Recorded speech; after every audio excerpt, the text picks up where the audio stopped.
Mais uma questão, desapega. A primeira observação que eu tenho a fazer são os dados do IBGE. 15,6% é a população moradora do campo. 34% são os aposentados rurais no INSS. É só uma observação do IBGE. Então, eu não vou entrar no mérito aqui se isso é fraude, se não é. Eu estou mencionando algo que levou... a equipe a colocar um item lá, porque a diferença está muito grande. Uma segunda observação que foi feita também pelo primeiro deputado que se manifestou nessa rodada foi a desconstitucionalização de direitos. Não há nenhuma desconstitucionalização de direitos, nenhuma. O que está sendo desconstitucionalizado são os parâmetros, porque nenhuma Constituição, nem da Venezuela, nem da Bolívia, tem parâmetros previdenciários na Constituição. Ninguém tem. Não há exemplos no mundo de parâmetros previdenciários na Constituição. Então, isso é uma inadequação total. Podia até ser, os números podiam até ser maiores. Quem é que diz? Não é uma democracia? Votem em números maiores. Votem 8 salário mínimo, aumentem, multipliquem por 8 o salário mínimo. Só que isso não é matéria constitucional. Esses parâmetros previdenciários é que serão desconstitucionalizados. Não há nenhum direito alterado. Nenhum. Zero. Zero. É importante isso para ficar claro, porque os senhores são representantes da população. Então, os senhores têm que trabalhar em cima de informação melhor. Bom, não, está perfeito, está perfeito. Então eu estou dizendo, eu acho que é a minha vez de falar agora. Eu esperei todo mundo falar, certo? Agora é a minha vez? Com certeza, ministro, com a palavra. Obrigado. Então, os parâmetros é que serão desconstitucionalizados se os senhores aprovarem. Basta os senhores não aprovarem, os parâmetros continuam na Constituição. E aí os senhores têm que fazer uma reunião daqui a 1 ano ou 2 para evitar a quebra do sistema e, de novo, trabalhar o tema. Uma outra observação que foi feita, já aí dizia respeito à capitalização, se ela vai ficar só em cima do trabalhador, se ela fica em cima do trabalhador. Justamente como nós estamos abrindo a porta para a discussão do sistema de capitalização, se houver amparo fiscal para entrar nessa discussão, é uma discussão em aberto.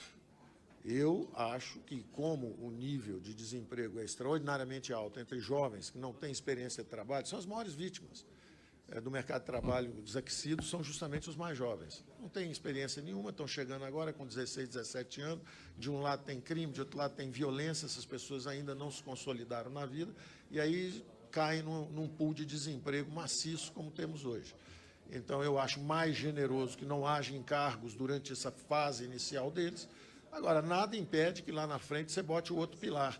E, finalmente, o terceiro, que é o próprio sistema de repartição, está em aberto.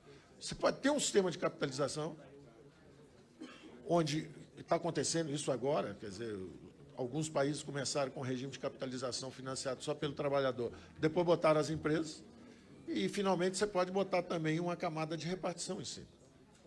Então, isso está em aberto, isso é para conversas, e justamente dependendo da potência fiscal.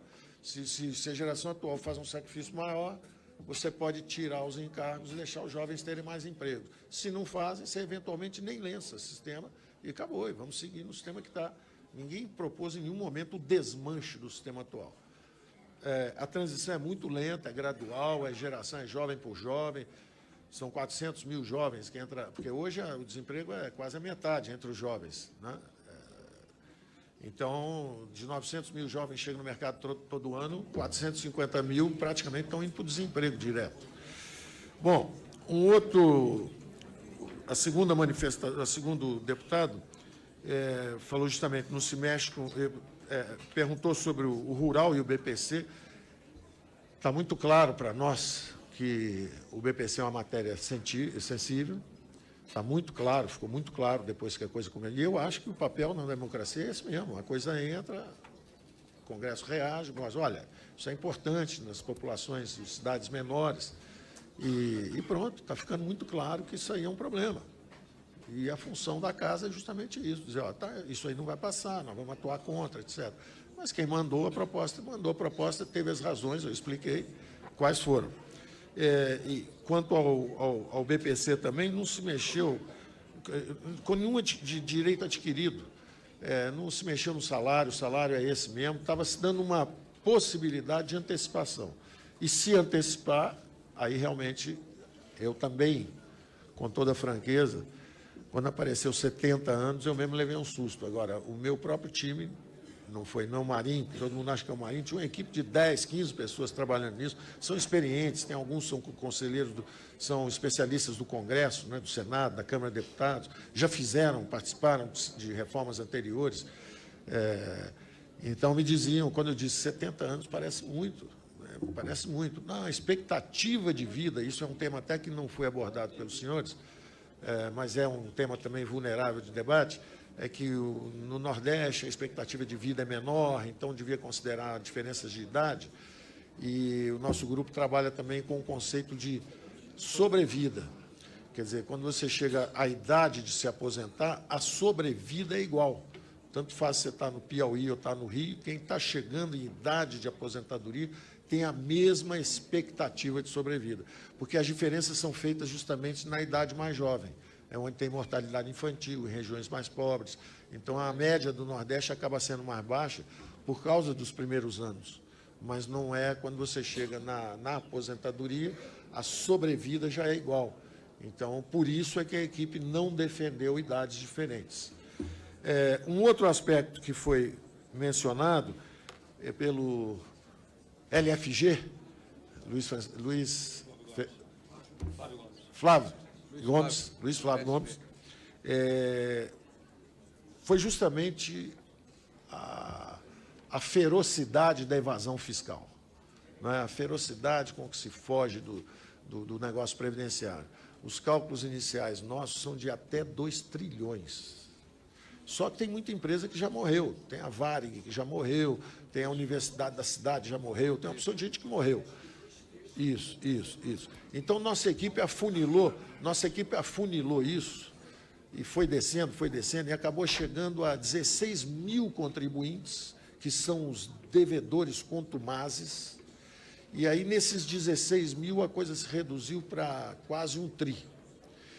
E aí você afunila um pouco mais, a equipe se debruçou sobre isso, e aí chegou agora a uns 36, 37, inclusive alguns mencionados pelo deputado, e aí você chega a 300 e poucos bilhões. Isso aí a turma vai atrás de qualquer jeito. E vai buscar esse dinheiro. Perfeitamente. Isso está num dos blocos, numa das cláusulas da previdenciária. Agora, nós vamos cercar pelo outro lado também, na tributária, que foi muito bem mencionada também.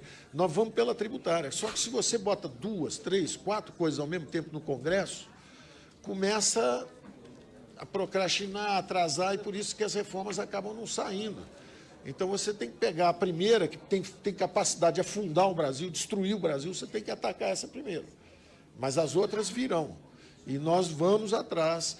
E, inclusive, boa parte da coisa dos impostos é quando os impostos são muito altos, quem tem influência política consegue ser desonerado. Então, você tem do lado de lá também 300 bilhões de desoneração. Você não tem só os 300 bilhões de impostos não pagos, você tem também mais 300 de desoneração. Entendeu? Então, quando o imposto começa a subir, uma parte capota e vai para a corte. O sujeito deve 100 milhões para a Previdência, ele prefere pagar 15 milhões para o escritório de advocacia e fica 10 anos rodando com esse troço aí. Já o outro que tem poder político, corre no governo, o governo, se tiver frágil, começa a desonerar. Quem tem mais pressão política, consegue mais. E é uma interferência indevida do poder econômico comprando influência política. Né? Então, nós estamos olhando para isso também. e as renúncias fiscais.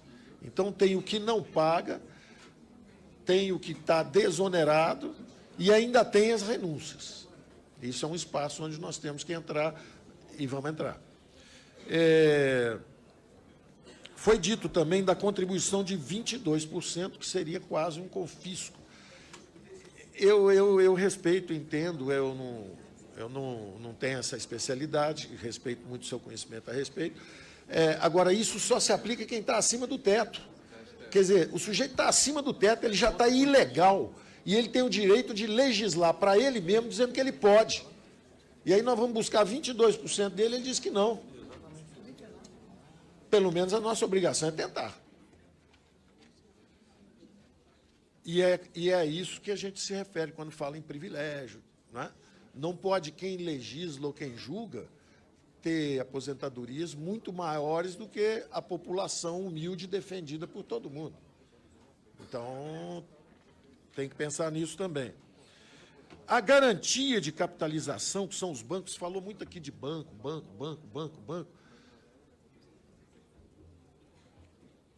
O princípio inicial, se você criar um sistema de capitalização, é que não seja o banco.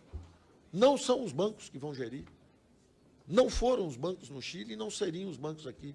São instituições especializadas, muito mais próximas desses fundos de pensão, com capital destacado, porque você não pode deixar o banqueiro se esconder atrás da desculpa que eu estou com dinheiro público. Qual é a grande desculpa que foi usada, inclusive, lá fora, durante essa grande quebra lá fora? Em vez de deixar o banco quebrar, se fosse o caso, e garantir os depositantes menores, em vez de garantir os maiores, quer dizer, o banco quebra, está cheio de dinheiro de gente que tem muito dinheiro lá, e o governo agora vai cobrar imposto de todo mundo para ficar garantindo fortunas que estavam dentro de um banco. Não é justo. Então, o que acontece? O banco não pode se esconder justamente atrás dessa desculpa. Não, eu estou com o dinheiro do povo, eu estou com o dinheiro da aposentadoria aqui, não pode deixar, eu não posso quebrar. Não, senhor. São totalmente separadas. Não pode, são capitais separados, destacados, são indústrias diferentes. Quem está jogando numa liga não joga na outra, é totalmente diferente. Então, eu só quero deixar isso claro, se houvesse o sistema de capitalização, ele não estaria nos bancos. Ele não estaria nos bancos.